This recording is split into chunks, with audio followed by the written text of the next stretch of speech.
सभी छात्र छात्राओं को मनीष कुमार नेमा का नमस्कार। आज इस वीडियो के माध्यम से मैं आपको बताने जा रहा हूं कि कक्षा 10वीं के बाद कौन सा विषय चुनें। अक्सर स्टूडेंट्स कंफ्यूज रहते हैं कि भाई 10वीं के बाद हम कौन सा विषय लें, कौन सा विषय लेकर पढ़ें। चूँकि आज आपका रिजल्ट आने वाला है, आप सभी को अग्रिम शुभकामनाएं।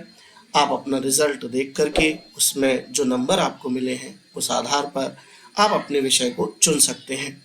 विषय को चुनने के लिए आपको क्या क्या सावधानियां बरतनी है, कैसे आप विषय को चुनेंगे, आप इस वीडियो में देखिए।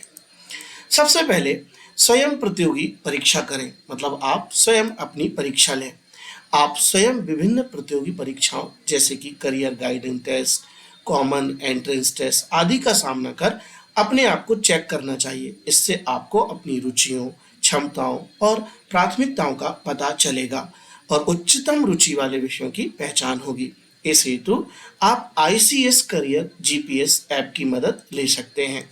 ये ICS करियर GPS ऐप का आइकॉन है जिसे आप प्ले स्टोर से डाउनलोड कर सकते हैं और मैंने सभी मध्य प्रदेश के छात्र छात्राओं को ICS करियर GPS ऐप कैसे डाउनलोड करना है इस पर एक वीडियो भी मैंने बनाया था।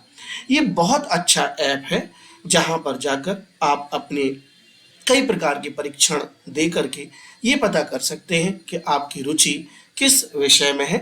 इस ICS करियर GPS ऐप में जाकर के आप बहुत आसानी से तय कर सकते हैं कि मेरे लिए, आपके लिए कौन सा विषय 11वीं में, 12वीं में बहुत अनुकूल होगा, जिसे लेकर आप अपने भविष्य का निर्माण कर पाएंगे। इस पर मेरे चैनल पर इसका कैसे यूज़ करना है ICS करियर GPS ऐप का ये वीडियो डला है। आप इसकी सहायता से बहुत अच्छे से अपने डेस्टिनेशन और लक्ष्य को तय कर सकते हैं। नंबर 2 पर आता है रुचियों और प्राथमिकताओं का विश्लेषण करें। सभी छात्र छात्राएं रुचियों और प्राथमिकताओं का विश्लेषण जरूर करें। विद्यार्थी अपनी रुचियों, रुचि क्षेत्रों और प्राथमिकताओं का विश्लेषण करना चाहिए। विद्यार्थियों को विभिन्न विषयों, क्षेत्रों, करियर विकल्पों के बारे में जानकर उन्हें उनकी रुचियों और क्षमताओं के आधार पर विषय चुनना चाहिए। देखिए, सभी से कहना चाहता हूँ कि आपको विषय अपने दोस्त, अपनी सहेली, अपने किसी ऐसे व्यक्ति के कहने में नहीं लेना है जो आपको कह दे कि ये विषय ले लो और आपने वो विषय ले लिया। देखिए, क्या होता है कि हम क्या छात्र अपने सहेली दोस्तों के साथ में जो विषय हमने लिया है लेकर के पढ़ाई तो करने लगते हैं, सिर्फ इसलिए कि दोस्ती ना टूटे। हमारी जो बेंच पर हम 10वीं में बैठते थे, साथ में बैठते रहे, ऐसा सोच करके हम वही विषय ले लेते हैं, लेकिन आगे लगता है कि ये विषय कठिन था और मुझे नहीं लेना था और मुझे कोई दूसरा विषय लेना था क्योंकि मेरी इसमें रुचि नहीं थी। तो ध्यान दीजिए, इंसान का इंटरेस्ट उसको आगे ले जाता है, इंसान का इंटरेस्ट उसमें कौशल का विकास करता है। इसलिए जो आपका इंटरेस्ट हो, आप उस रुचि के अनुसार अपने विषय का चुनाव करें। 3 नंबर पर आता है अनुभव साझा करें। विद्यार्थी दूसरे लोगों जैसे शिक्षकों, संबंधित पेशेवरों, परिवार के सदस्यों और दोस्तों के साथ अपने विषयों के बारे में बातचीत कर सकते हैं। बातचीत करना है, ये नहीं कि उन्होंने कह दिया तो वही लेना है।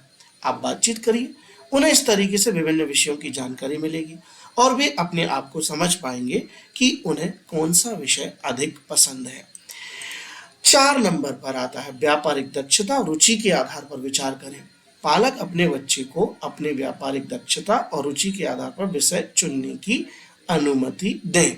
यदि उन्हें व्यापार, निवेश, विपणन या उद्यमिता में रुचि है तो उन्हें विषय चुनते समय इस दिशा में विचार करना चाहिए।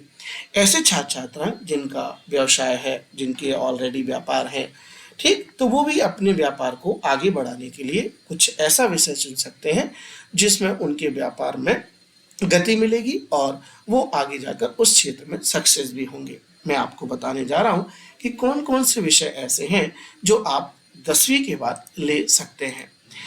चलिए अब बात करते हैं हम कि 10वीं के बाद कुछ महत्वपूर्ण विषयों की सूची है जिनमें आप विचार कर सकते हैं।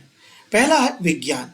विज्ञान विषय में आपको गणित, भौतिक, रसायन शास्त्र जिसे इंग्लिश में केमिस्ट्री कहते हैं और जीव विज्ञान जिसे अंग्रेजी में बायोलॉजी कहते हैं का अध्ययन करना पड़ेगा। यदि आपको विज्ञान, तकनीक और अनुसंधान क्षेत्र में रुचि है तो यह एक उत्कृष्ट विषय हो सकता है। दूसरा विषय है वाणिज्य, जिसे इंग्लिश में कॉमर्स कहते हैं। वाणिज्य विषय में आपको लेखा, वित्त और व्यापार के संबंधित विषयों का अध्ययन करना पड़ेगा। यदि आपको व्यापारिक और आर्थिक मामलों में रुचि है और कंपनी या वित्तीय क्षेत्र में करियर बनाना चाहते हैं तो यह विषय उपयुक्त हो सकता है। तीसरे नंबर पर है कला, जिसे इंग्लिश में आर्ट्स कहते हैं। कला विषय में आपको अंग्रेजी, इतिहास, भूगोल, राजनीति विज्ञान, समाजशास्त्र और अन्य सामाजिक विज्ञान विषयों का अध्ययन करना पड़ेगा। यदि आपको सामाजिक विज्ञान, लेखा कार्य, लेखन या संगणक क्षेत्र में रुचि है तो आप कला के विकल्प भी चुन सकते हैं। चौथे नंबर पर, फोर्थ नंबर पर आपका सब्जेक्ट है एग्रीकल्चर।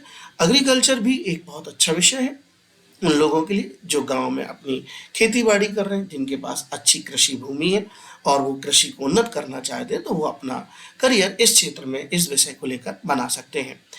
यह एक महत्वपूर्ण विषय है जिसमें विभिन्न कृषि संबंधित मुद्दों, प्रयोगशालाओं, फसलों, पशुपालन, मशीनरी, जलवायु, खेती, तकनीक और विपणन के बारे में अध्ययन किया जाता है। एग्रीकल्चर में अध्ययन करने के बाद आप कृषि विज्ञानी, कृषि अधिकारी, कृषि अभियंता, कृषि बाजार विश्लेषक और कृषि निर्माण यंत्री आदि बन सकते हैं। ये रहे आपके 4 विषय, ये मुख्य 4 विषय हैं। इसके बाद गृह विज्ञान भी होता है, ठीक है, तो वो भी आप इसमें शामिल कर सकते हैं। तो इन 4 विषयों को लेकर के आप 10वीं के बाद कोई एक विषय लेकर के अपना भविष्य निर्माण कर सकते हैं। देखिए कौन से विषय में क्या पढ़ना होता है। पहला विषय है जिसे हम हायर मैथमेटिक्स या बायोलॉजी कहते हैं। इसमें आपको केमिस्ट्री, फिजिक्स, मैथ्स और बायो, ये 3 विषय आपको मुख्य विषय के रूप में पढ़ने होंगे। रसायन शास्त्र, भौतिक शास्त्र और आपका अगर आप गणित लेते हैं तो गणित, और यदि जीव विज्ञान लेते हैं तो जीव विज्ञान। नंबर 2 पर है कॉमर्स। कॉमर्स में ये 3 विषय आपको पढ़ने पड़ते हैं, अकाउंटेंसी, बिजनेस स्टडीज और इकोनॉमिक्स, ये बिजनेस इकोनॉमिक्स है। और तीसरे नंबर पे है आर्ट्स। आर्ट्स में आपको इतने विषय चुनने का विकल्प मिलता है, इनमें से कोई 3 विषय चुन करके आप आर्ट्स से अपने 11वीं और 12वीं को कंप्लीट कर सकते हैं और किसी क्षेत्र में अपना भविष्य बना सकते हैं। इसमें हिस्ट्री है, इतिहास है, इकोनॉमिक्स यानी आपका अर्थशास्त्र, सोशियोलॉजी यानी ये है आपका समाजशास्त्र, पॉलिटिकल साइंस यानी राजनीति विज्ञान और 5वें नंबर पर भूगोल। इनमें से कोई 3 चुनना है आपको, ये पांचों नहीं मिलते हैं, इनमें से कोई 3 चुनना है और 2 आपके हिंदी इंग्लिश जो है वो कॉमन रहेंगे। अब आता है चौथे नंबर का संकाय या स्ट्रीम या विषय, वो है एग्रीकल्चर। एग्रीकल्चर में ये 3 विषय आपको पढ़ने होंगे, पीसीएमबी जिसे कहते हैं कृषि विज्ञान के तत्व, दूसरा है एनिमल हस्बेंड्री, इसे पशुपालन कहते हैं, और तीसरा है क्रॉप प्रोडक्शन यानी फसल उत्पादन। ये 3 विषय आपको एग्रीकल्चर में पढ़ने होते हैं। साथ में हिंदी और अंग्रेजी, इन सभी विषय के साथ आपको कॉमन रूप से पढ़नी होगी, यानी कुल आपको 5 विषय पढ़ने होंगे 11वीं से, यदि आप इन विषयों को लेकर के आगे बढ़ते हैं। चलिए, एक प्रश्न आया था मेरे पास, बच्चे ने पूछा था, स्टूडेंट का एक प्रश्न है कि 10वीं के बाद ये पॉलिटेक्निक क्या है सर। ठीक है, पॉलिटेक्निक भी होती है, तो पॉलिटेक्निक क्या है समझ लीजिए। एक तकनीकी शिक्षा प्रदान करने वाला पाठ्यक्रम होता है जिसे 10वीं कक्षा के बाद चुना जा सकता है। पॉलिटेक्निक के माध्यम से छात्र तकनीकी योग्यता प्राप्त करते हैं और उन्हें नौकरी के लिए तैयार किया जाता है। पॉलिटेक्निक में विभिन्न शाखाओं में पाठ्यक्रम उपलब्ध होते हैं, जैसे कि mechanical engineer, computer science, electrical engineer, civil engineering और इलेक्ट्रॉनिक्स आदि। लेकिन ध्यान रहे, ये सिर्फ एक अनुभव वाले आपके डिप्लोमा कोर्सेज हैं पॉलिटेक्निक के, ये डिग्रियां नहीं देते हैं, ये केवल आपको काम करने का अनुभव देते हैं और उसमें एक आपको सर्टिफिकेट प्रदान किया जाता है, डिग्री नहीं मिलती है। पॉलिटेक्निक के पाठ्यक्रम की अवधि आमतौर पर 2 या 3 वर्ष की होती है और छात्र व्यावसायिक प्रशिक्षण, प्रयोगशाला अनुभव और तकनीकी कौशल प्राप्त करते हैं। पॉलिटेक्निक में छात्रों को व्यावसायिक तथ्यांकन, तकनीकी रचनात्मक और तकनीकी कौशल विकसित करने का अवसर भी मिलता है। पॉलिटेक्निक के पश्चात सफलतापूर्वक करने पर आप छात्रों को सरकारी और निजी क्षेत्रों में नौकरी के अवसर मिलते हैं। वे तकनीकी सहायक, जूनियर इंजीनियर, टेक्नीशियन, ड्राफ्ट्समैन और अन्य तकनीकी पदों के लिए योग्य हो जाते हैं। यह एक प्रशिक्षण कार्यक्रम होता है, ध्यान रखिए, यह एक केवल ट्रेनिंग प्रोग्राम होता है, ठीक, ये डिग्री प्रोग्राम नहीं है। यह एक प्रशिक्षण कार्यक्रम होता है जो छात्रों को तकनीकी क्षेत्र में प्रवेश करने का मार्ग प्रदान करता है। पॉलिटेक्निक प्रोग्राम के माध्यम से आप एक सामरिक योग्यता हासिल कर सकते हैं और एक तकनीकी करियर की शुरुआत कर सकते हैं। ये पॉलिटेक्निक के बारे में मैंने आपको बताया। अब आते हैं after taking maths what I will be. गणित लेने के बाद मैं क्या बन जाऊंगा, क्या हो जाऊंगा। तो सबसे पहले तो इंजीनियरिंग। मैथ्स का अध्ययन करने के बाद आप इंजीनियरिंग क्षेत्र में अपना करियर बना सकते हैं। आपके पास कई शाखाएं हो सकती हैं, जैसे कि civil engineering, mechanical engineering, electrical engineering, computer science, electronics आदि। आपको इंजीनियरिंग की प्रवेश परीक्षा देनी होगी और उच्चतम शैक्षणिक संस्थानों में प्रवेश प्राप्त करना होगा। डाटा साइंस और मशीन लर्निंग भी एक ऑप्शन है। मैथ्स का अध्ययन करने के बाद आप डाटा साइंस और मशीन लर्निंग क्षेत्र में अपना करियर बना सकते हैं। यह क्षेत्र डेटा विश्लेषण, machine learning, intelligent systems, business analytics और इंटरनेट ऑफ थिंग्स जैसे डोमेन्स में काम करता है। यह सब कुछ उदाहरण है और आपकी रुचि, क्षमता और लक्ष्य के आधार पर आपको अपने करियर का निर्णय लेना चाहिए। अब आते हैं, बात करते हैं आईआईटी क्या होता है। आईआईटी भी एक हमारा पाठ्यक्रम है सॉफ्टवेयर इंजीनियर बनने के लिए। सॉफ्टवेयर इंजीनियर बनने के लिए निम्नलिखित कदमों का पालन करें। मुझसे पूछा गया था कि सर सॉफ्टवेयर इंजीनियर कैसे बनते हैं और उसके क्या फायदे हैं। तो शैक्षिक योग्यता सुन लीजिए। सॉफ्टवेयर इंजीनियर बनने के लिए आपको उच्च शैक्षिक योग्यता होनी चाहिए। आपको इंजीनियरिंग क्षेत्र में बीटेक या बीटेक होना चाहिए। ये आईआईटी जो है वो उसी से हमें ये डिग्रियां प्राप्त होती हैं। कंप्यूटर साइंस, सॉफ्टवेयर इंजीनियरिंग या किसी संबंधित विषय में स्नातक पाठ्यक्रम को पूरी करनी चाहिए। ट्रेनिंग और प्रशिक्षण। सॉफ्टवेयर इंजीनियर बनने के लिए आपको अच्छी प्रशिक्षण और ट्रेनिंग की आवश्यकता होती है। आपको computer programming, software development, database प्रबंधन, वेब डेवलपमेंट, टेस्टिंग आदि के क्षेत्र में ज्ञान और कौशल विकसित करने की आवश्यकता होती है। पर्याप्त अभ्यास और प्रदर्शन।